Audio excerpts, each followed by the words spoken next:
সুখে দুঃখে সবাই তাকে এক পরিবারের সদস্যের মতো।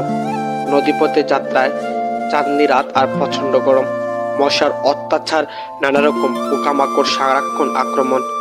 সাধারণ কেটে খাওয়া মানুষের দৈনন্দিন জীবনের মধ্যে যে অসাধারণ গল্প লুকিয়ে আছে সিলেট অঞ্চলে, সে করে টানে বাপ তাদের ঐতিহ্য ধরে রাখতে তারা পড়ে আছেন এই পেশায়। তারা কেউ সিলেট অঞ্চলের না হলেও সিলেটের পাহাড়ি এলাকার বাঁশ মহল থেকে বাঁশ ক্রয় করে তা নদীপথে ঢাকায় নিয়ে বিক্রি করেন। মৌলভীবাজার জেলার জুড়ি উপজেলার অবস্থান ভারত সীমান্তে খুব কাছে।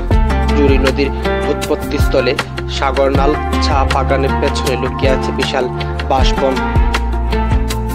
হাজার বাঁশের বেলাকে স্থানীয় ভাষায় বলে চালি। এই বেলা নিয়ে যাওয়া হয় বাংলাদেশের প্রান্ত অঞ্চলে। চালিবে কয়েকশো কিলোমিটার নদী পাড়ি দেন ব্যাপারীরা। নদীপথে দীর্ঘ যাত্রা শীতকালে শুরু হয় পেঞ্চুগঞ্জ থেকে আর বর্ষাকালে আহালুকির আহর থেকে।